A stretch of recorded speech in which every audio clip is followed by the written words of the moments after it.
Excise శాఖ principal secretary రిజ్వీపై సీఎస్కు లేఖ రాశారు మంత్రి జూపల్లి. హై సెక్యూరిటీ హోలోగ్రామ్ టెండర్లలో అక్రమాలు జరిగాయని ఆరోపించారు.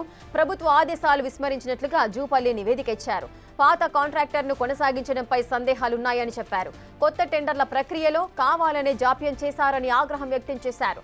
ప్రభుత్వ విధానాలను రిజ్వీ పట్టించుకోలేదన్న Jupalli all India services rules ను రిజ్వీ ఉల్లంఘించారన్నారు.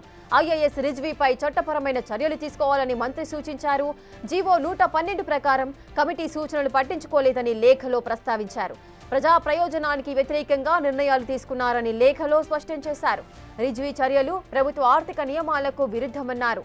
రిజ్వీ వాలంటరీ రిటైర్మెంట్ దరఖాస్తు తిరస్కరించాలని జూపల్లి సిఫార్సు చేశారు. ఎక్సైజ్ శాఖలో హోలోగ్రామ్ టెండర్ల స్కామ్తో రాష్ట్ర ప్రభుత్వం అలర్ట్ అయినట్లుగా తెలుస్తోంది.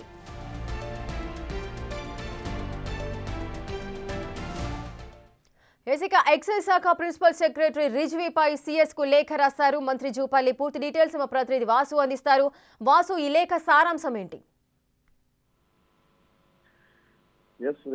ఎక్సైజ్ కమర్షియల్ ట్యాక్స్ శాఖలో కూడా ప్రిన్సిపల్ సెక్రటరీగా పనిచేసినటువంటి ఐఏఎస్ అధికారి రిజ్వీ వ్యవహార శైలికి సంబంధించి కూడా మంత్రి జూపల్లి కృష్ణారావు సిఎస్ కు లేఖ రాశారు. తీవ్ర ఆరోపణలు చేస్తూ కూడా ఈ లేఖలో ప్రస్తావించారు. అంటే ఇటీవల కాలంలో కూడా కొంతమంది ఐఏఎస్ అధికారుల తీరుకు సంబంధించి కూడా మంత్రులు పలుమార్లు ఫిర్యాదు చేస్తున్నారు. ఈ నేపథ్యంలో మరొకసారి మరో సీనియర్ ఐఏఎస్ అధికారి రిజ్వీ వ్యవహార శైలికి సంబంధించి కూడా మంత్రి జూపల్లి ఒక కీలక లేఖ రాశారు. ప్రస్తుతం ఆ లేఖ మనం చూస్తున్నాం. హై సెక్యూరిటీ హోలోగ్రామ్ టెండర్ల విషయంలో కూడా అక్రమాలపై ఆయన ఈ లేఖలో పేర్కొన్నాడు. అయితే టెండర్ల ప్రక్రియలో కావాలనే ఆలస్యం చేశారన్నటువంటి ఆరోపణ ఆయన చేశారు. మంత్రి ఆదేశాలకు సంబంధం లేకుండా కూడా ఆయన ఆదేశాలను కూడా పట్టించుకోకుండా వ్యవహరించారు అన్న అంశాన్ని కూడా మంత్రి పేర్కొన్నాడు. అయితే జీవో 112 ప్రకారం కూడా కమిటీ సూచనలు పట్టించుకోలేదని కూడా తెలపడం జరిగింది. అయితే ప్రజా ప్రయోజనాలకు వ్యతిరేకంగా నిర్ణయాలు తీసుకున్నాడని ఈ నేపథ్యంలో నిన్ననే చూశాం. నిన్న ఈయన ఏదైతే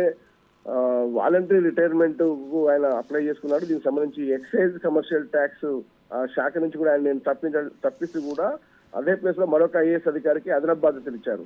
కానీ ఆ తర్వాత ఆయన ఎట్టి పరిస్థితుల్లో కూడా వాలంటరీ రిటైర్మెంట్ అనుమతించడానికి వీలేదు. ఖచ్చితంగా ఈయన చేసినటువంటి తప్పులకు సంబంధించి కూడా అతను శిక్షించాలి. 2019లో గడువు ముగిసిన పాత కాంట్రాక్టర్ ని కొనసాగిస్తూ కూడా ఈయన కొన్ని వ్యవహారాలు నడిపాడంటూ కూడా ఆయన పైన ఒక నివేదిక కూడా సమర్పించారు. అయితే 2023 కంపెనీలు స్పందించినప్పుడు కూడా ఆ కంపెనీల విషయంలో ఎలాంటి స్పందన లేకుండా చర్యలు తీసుకోలేదని కూడా ఆరోపణ చేశారు. రిజ్వీ చర్యలు ప్రభుత్వ ఆర్థిక నియామకాలకు సంబంధించి కూడా విరుద్ధమని కూడా జూపల్లి వ్యాఖ్యానించారు. ప్రభుత్వ ఆదేశాల్లో అమలులో నిర్లక్ష్యం వహించినట్లుగా కూడా ఆయన ఆరోపించారు.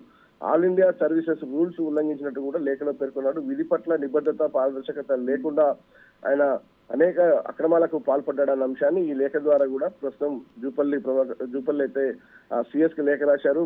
అయితే భారతీయ న్యాయ సంహిత 2022 సెక్షన్ ఉల్లంఘనగా ఈ లేఖలో పేర్కొన్నాడు. రిజ్వీ వాలంటరీ రిటైర్మెంట్ ను ఎట్టి పరిస్థితుల్లో కూడా దరఖాస్తులు తిరస్కరించాలని కూడా పేర్కొనడం జరిగింది. రిజ్వీ పైన చట్టపరమైన చర్యలు తీసుకోవాలని కూడా సిఎస్ కు జూపల్లి లేఖ రాశారు. ఎక్సైజ్ శాఖలో హోలోగ్రామ్ టెండర్ల స్కామ్ తో రాష్ట్ర ప్రభుత్వం మొత్తానికి అలర్ట్ అయింది. చూడాలి రిజ్వీ విషయంలో ప్రభుత్వం సిఎస్ ఎలాంటి నిర్ణయం తీసుకోబోతున్నారు. ఇప్పటికే ఆయన వాలంటరీ రిటైర్మెంట్ ప్రకటించారు. ఈ నెల 30తో కూడా అది అమల్లోకి రాబోతుంది. దాన్ని ఆపాలని కూడా జూపల్లి అయితే ఈ లేఖలో స్పష్టంగా పేర్కొనడం జరిగింది. Right, thank you Vasu, thanks for the details.